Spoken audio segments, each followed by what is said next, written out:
warahmatullahi wabarakatuh. Kami daripada Keputusan 1 akan membentangkan tentang tajuk perpaduan di bawah tema pemantapan kesepaduan National Malaysia.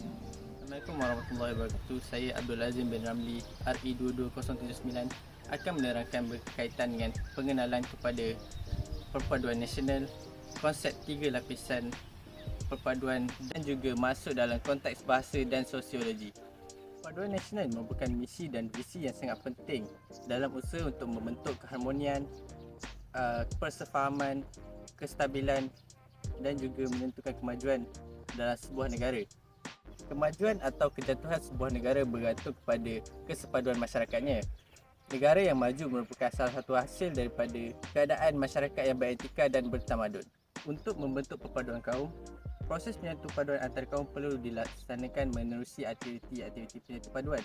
Setelah aktiviti tersebut dilaksanakan secara tidak langsung, elemen kesepaduan akan terbentuk, maka terbinalah masyarakat yang mengamalkan sifat perpaduan antara kaum.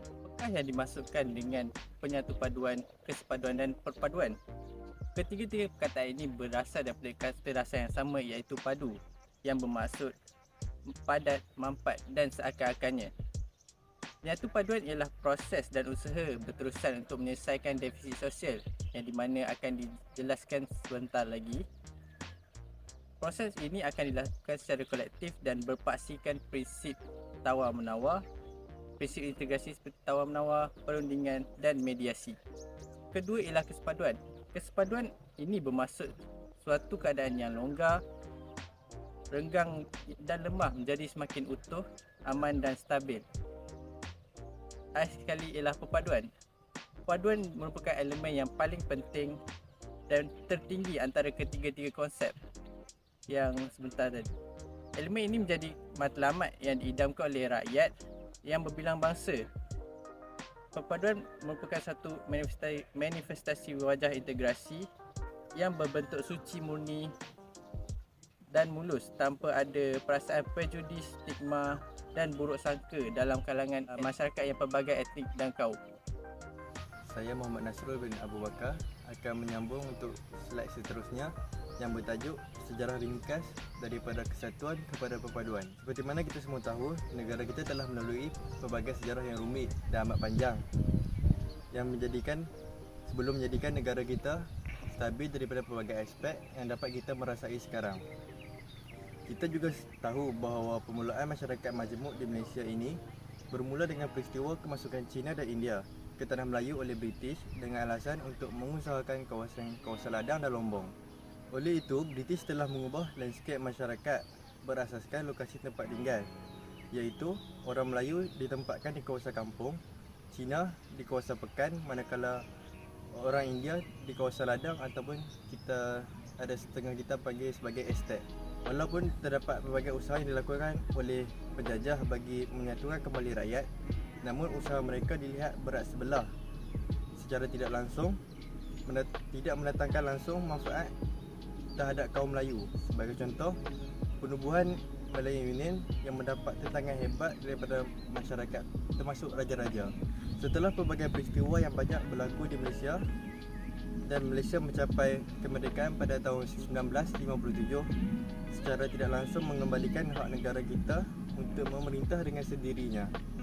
Negara dari China dan India juga menyatakan bahawa mereka ingin kekal menetap di Tanah Melayu atas pelbagai alasan. Ada yang memberi alasan bahawa telah berumur dan beranak pinak di Tanah Melayu. Ada juga yang telah berkahwin dengan rakyat tempatan yang menjadikan kesukaran untuk pulang ke tanah air kerana tidak mahu berpisah dengan pasangan. Slide yang seterusnya ialah konflik dalam masyarakat. Disebabkan kehidupan masyarakat yang berbilang kaum, muncullah pelbagai konflik yang berlaku secara berlarutan, menyebabkan masyarakat bermusuhan antara satu sama lain serta hidup secara berpuak. Bermula di sinilah berlakunya beberapa rusuhan antara kaum yang berlarutan tahun demi tahun. Sebagai contoh yang kita tahu ialah peristiwa 13 Mei. Antara isu sensitif yang sering dimainkan ialah kedudukan bahasa Melayu sebagai bahasa kebangsaan, agama Islam sebagai agama persekutuan, hak istimewa orang Melayu, kedudukan sultan dan raja, hak kewarganegaraan dan hak asasi. Kemudian ialah tindakan kerajaan. Tahun demi tahun, kerajaan berusaha menyatupadukan kembali rakyat dengan pembentukan rukun negara, lagu negaraku, dasar ekonomi negara dan bahasa kebangsaan. Kerajaan juga bertindak untuk menyatupadukan kembali rakyat dengan memulakan langkah melalui kesepaduan sosial, melalui pelbagai wahana seperti pendidikan, agama, bahasa dan sukan. Kerajaan juga turut menggalakkan rakyat untuk menyertai pelbagai aktiviti dalam masyarakat dengan melaksanakan perkongsian aktiviti budaya dan pinjaman elemen budaya. Sebagai contoh dalam bentuk pakaian, makanan dan aktiviti perayaan. Kesan daripada tindakan kerajaan tersebut, Malaysia berjaya menarik perhatian luar, khususnya golongan pelancong dengan rakyat yang hidup dalam berbilang kaum serta berkongsi adat, makanan, bahasa dan budaya menarik, terutamanya yang unik daripada Sabah dan Sarawak. Hal ini merupakan anugerah yang harus kita dinikmati buat negara kita kerana kepelbagaian kaum di sini wujud sebelum negara kita mencapai kemerdekaan lagi. Assalamualaikum, saya Muhammad Firdaus Mikhairul Azman, RE 22095 akan membentangkan poin saya iaitu kesepaduan sosial. Kesepaduan sosial berasal daripada dua perkataan iaitu kesepaduan dan sosial. Kesepaduan berasal daripada perkataan padu iaitu mampat, tupat, tumpat dan sebagainya.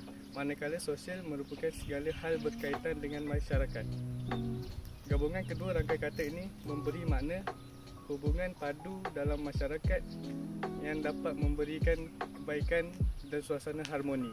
Hubungan ini dapat dieratkan dan dapat mengelakkan pelbagai konflik. Namun, masyarakat kini perlu menghadapi dengan satu masalah iaitu defisit sosial. Defisit sosial berpunca daripada sikap kaum yang mempertahankan identiti kaum sendiri dengan kuat seperti kepercayaan. Sekarang kita akan beralih pada slide yang seterusnya iaitu defisit sosial yang merujuk kepada satu kondisi masyarakat yang kurang interaksi sesama mereka. Perkara ini berpunca daripada perbezaan pendapat dalam masyarakat yang boleh menyebabkan berlaku konflik sesama mereka. Menurut Agustinus, masyarakat dilihat melalui dua pihak iaitu pihak yang berkuasa dan yang tidak berkuasa. Seterusnya, terdapat sedikit konflik dalam masyarakat yang timbul daripada sikap syak buat sangka dalam masyarakat. Ini boleh menimbulkan pelbagai isu-isu hangat antara kaum dalam negara kita. Menurut statistik yang dibuat oleh Ahmad Faizuddin Ramli dan Jafari Awam 2018, Statistik Indeks Ketegangan Masyarakat IKM di Malaysia mencatat kadar peningkatan dalam konflik antara kaum sebanyak 19.9 kes per sejuta penduduk di tahun 2012. Kedudukan Malaysia meningkat ke tangga ke-29 dan 33 dalam Global Peace Index tahun 2013 dan 2014 daripada 150 buah negara. Assalamualaikum warahmatullahi wabarakatuh. Nama saya Muhammad Arif Faisal bin Hizan dan ID saya RE22205. Dan tajuk yang saya ingin bentangkan ialah kesepaduan nasional. Yang pertama, dari segi bahasa, kesepaduan bermaksud keadaan bersepadu, perihal bersepadu atau perkara yang menjadi kesatuan yang utuh. Seterusnya, nasional. Nasional dari segi bahasa ialah berkaitan dengan bangsa sendiri. Dari segi umumnya, kebangsaan. Seterusnya, kesepaduan nasional dari segi istilah. Menyatupadukan elemen-elemen yang terdapat dalam masyarakat Malaysia menjadi satu identiti yang kita semua dapat berkongsi bersama. Sekarang saya ingin teruskan kepada slide yang seterusnya. Yang pertama, iaitu untuk slide yang kedua, gabungan ciri-ciri untuk daripada setiap kaum. Jadi, apakah yang kita dapat daripada gabungan ciri-ciri unik daripada setiap kaum ini? Yang pertama, merapatkan jurang antara kaum. Selain itu, masyarakat dikenali dari segi etnisiti dan kini dikenali sebagai rakyat Malaysia. Dan selain itu, kita juga berkongsi ciri-ciri dan identiti yang sama. Ini kerana kita menggabungkan satu bangsa yang dikenali sebagai integrasi nasional. Seterusnya, untuk poin yang kedua, bidang sosiologi penggunaan istilah kesepaduan nasional adalah berbeza sama sekali.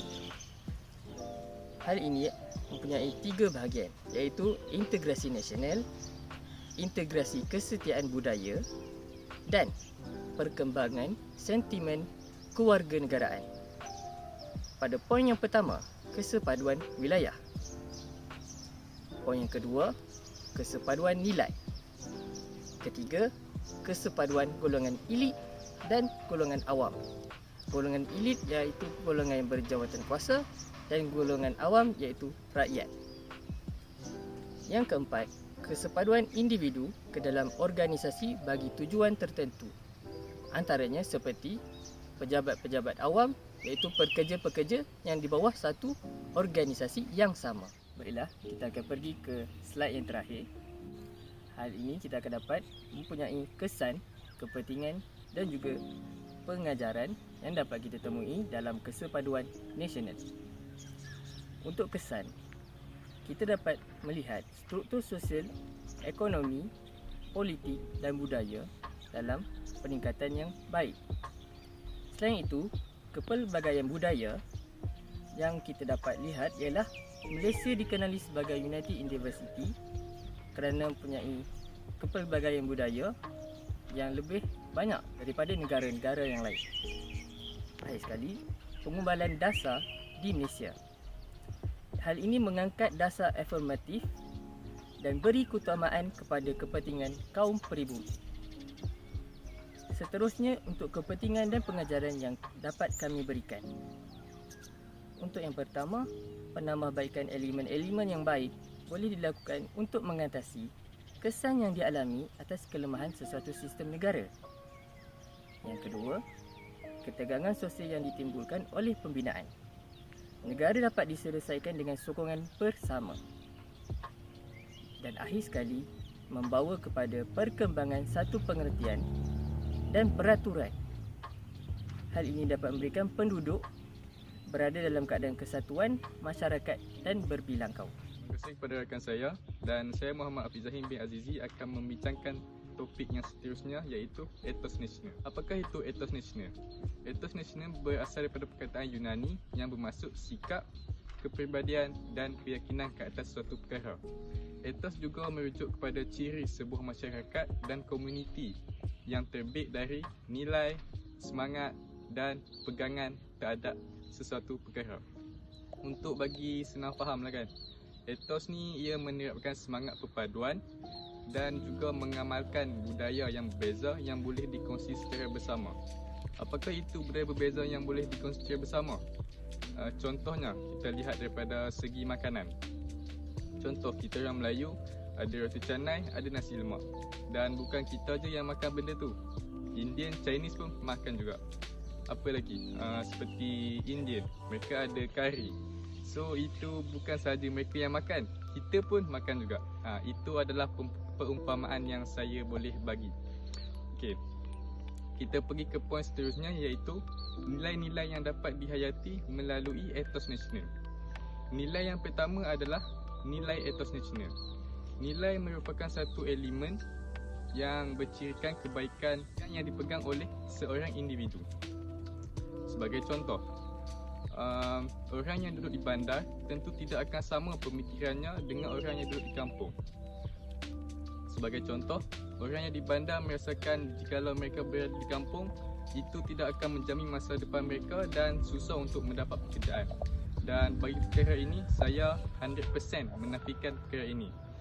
Apa sebabnya? Itu kerana jika orang bandar datang ke kampung, mereka boleh menjalankan pelbagai perusahaan seperti perusahaan padi, batik dan sebagainya. Jadi apabila mindset ini terjadi, ini akan merendahkan martabat orang kampung. Seterusnya ialah perasaan dan semangat etos nasional. Perasaan dan semangat etos nasional ini lahir daripada semangat kebangsaan dan semangat perpaduan yang diterapkan dalam sesebuah masyarakat. Semangat kebangsaan yang dimasukkan adalah seperti sanggup berkorban untuk mempertahankan maruah negara, dan juga memberikan kesetiaan penuh kepada negara walau apapun yang terjadi. Selain itu, nilai yang dapat dihayati melalui etos nasional juga adalah kepercayaan etos nasional. Kepercayaan adalah keyakinan ke atas suatu perkara yang dipegang oleh setiap individu kepada perkara yang benar. Untuk memperkukuhkan lagi semangat, untuk memperkukuhkan lagi kepercayaan etos nasional antara rakyat, pihak kerajaan perlulah menggubal atau memperkukuhkan undang-undang perlembagaan dan dasar negara yang lebih komprehensif. Akhir sekali, nilai yang dapat dihayati melalui etos nasional ialah identiti etos nasional. Identiti etos nasional merujuk kepada tingkah laku yang dapat menilai sifat seseorang.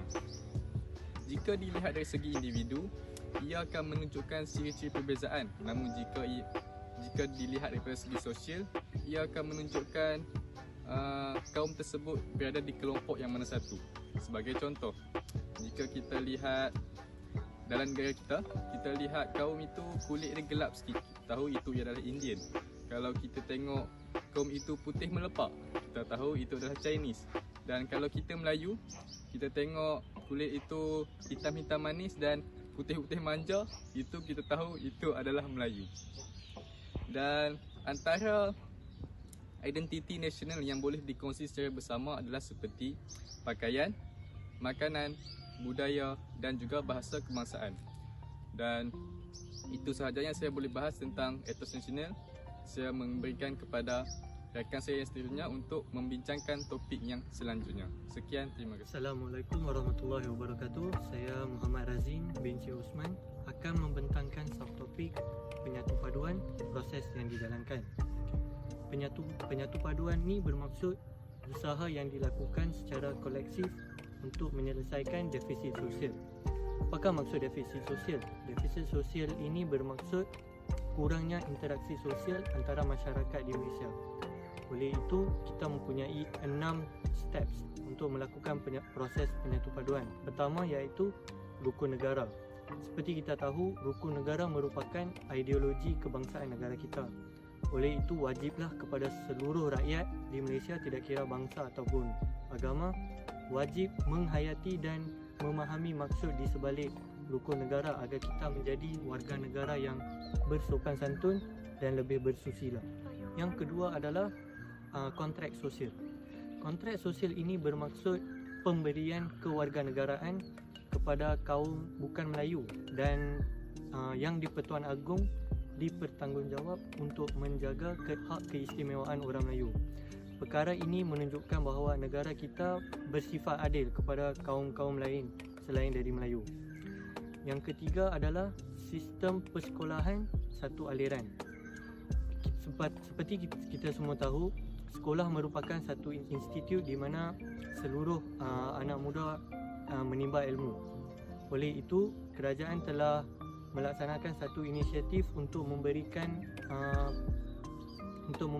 pembelajaran pendidikan yang sama kepada seluruh kaum. Hal ini bertujuan adalah untuk tidak berlakunya jurang antara kaum. Yang keempat adalah DEB. DEB tujuan dilaksanakannya adalah untuk membasmi kemiskinan negara dan mencapai perpaduan negara. Hal ini dapat dilakukan dengan meningkatkan pendapatan rakyat dan membuka lebih banyak peluang pekerjaan tidak kira bangsa dan agama. Dan DEB ini semestinya dapat mengurangkan pengenalan kaum mengikut fungsi ekonomi. Seperti kita tahu, sebelum negara kita mendapat kemerdekaan, British membahagikan 3 kaum utama, iaitu China diletakkan di kawasan pelambungan, India di peladangan dan kaum Melayu di pertanian. Hal ini bertujuan agar 3 kaum ini tidak bersatu padu. Namun demikian, setelah negara kita mendapat kemerdekaan, perkara ini menjadi negara kita satu masalah kerana kita dapat lihat satu kaum seperti kaum Cina mempunyai keadaan ekonomi iaitu lebih kaya berbanding dengan kaum India dan kaum Melayu. Oleh itu, DEB ini semestinya dapat mengurangkan jurang ekonomi antara kaum. Dan yang kelima adalah aktiviti-aktiviti perpaduan. Contohnya Hari Sukanegara. Dengan adanya aktiviti seperti ini, ia menggalakkan lebih banyak rakyat, iaitu seluruh kaum, untuk menyertai program-program tersebut dan semestinya dapat mengeratkan ukhuwah mereka. Dan yang keenam adalah penerapan nilai murni dalam kalangan rakyat. Itu saja daripada saya. Saya akan sambung next subtopik. Hubungan sosial merentasi etnik. Seperti kita tahu, negara kita mempunyai banyak agama. Contohnya agama India, Cina dan juga agama Islam. Hal ini menyebabkan wujudnya jurang antara kaum-kaum tersebut. Antara faktor yang menyebabkan wujudnya jurang itu adalah seperti faktor kepercayaan, faktor budaya, faktor kaum dan juga agama, faktor sejarah. Jadi faktor-faktor ini menyebabkan wujudnya jurang. Jadi dalam topik ini kita akan dapat lihat bagaimanakah cara untuk merapatkan jurang tersebut antara kaum.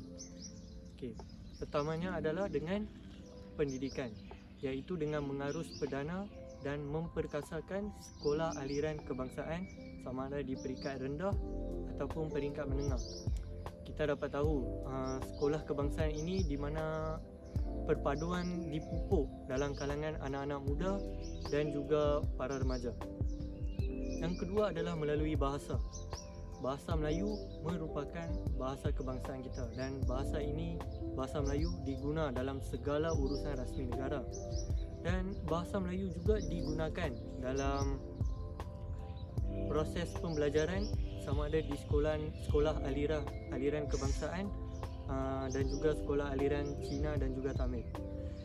Jadi bahasa Melayu ini merupakan satu cara untuk kita merapatkan jurang kerana semua orang akan menggunakan bahasa yang sama dan ia mudah difahami dan ia menggalakkan kita berkomunikasi antara satu sama lain.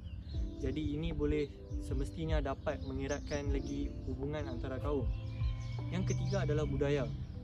Negara kita mempunyai pelbagai kaum dan agama dan secara tidak langsung wujudnya pelbagai budaya.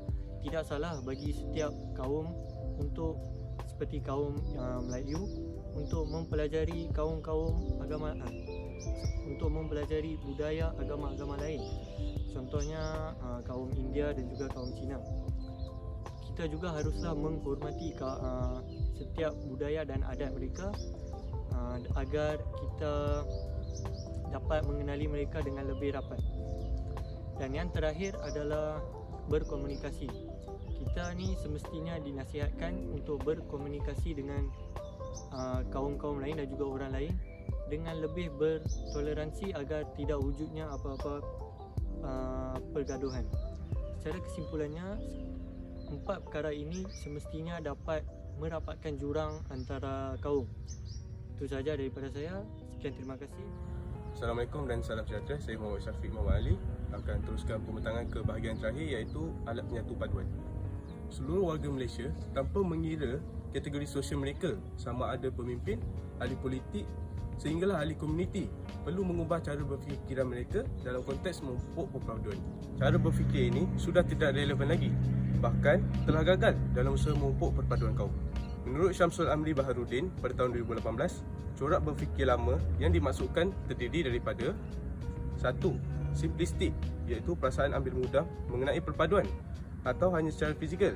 Contohnya, tercapainya perpaduan melalui aktiviti beramal mesra sedangkan ia belum lagi menjamin maksud sebenar perpaduan. Kedua, mekanistik. Mekanistik ialah perasaan yang boleh digambarkan seperti menggabungkan beberapa komponen yang semuanya bergerak secara serentak seperti suatu mesin. Contohnya, suatu sekolah wawasan yang menghimpunkan sekolah kebangsaan dan sekolah vernakular dalam satu kawasan dengan elemen fizikal seperti dewan atau padang sebagai mekanistik perpaduan yang digunakan bersama. Ketiga, literal. Pemikiran yang berasaskan kepada maksud perpaduan itu sendiri. Sebagai contoh, perpaduan yang berasal daripada istilah padu, sudah tentu perpaduan itu diibaratkan sebagai padu seperti batu. Syamsul Amri Baharudin melihat perkara ini bahawa perpaduan masih tidak tercapai maksud sebenar hasrat kerajaan seperti yang diperlukan oleh masyarakat Malaysia.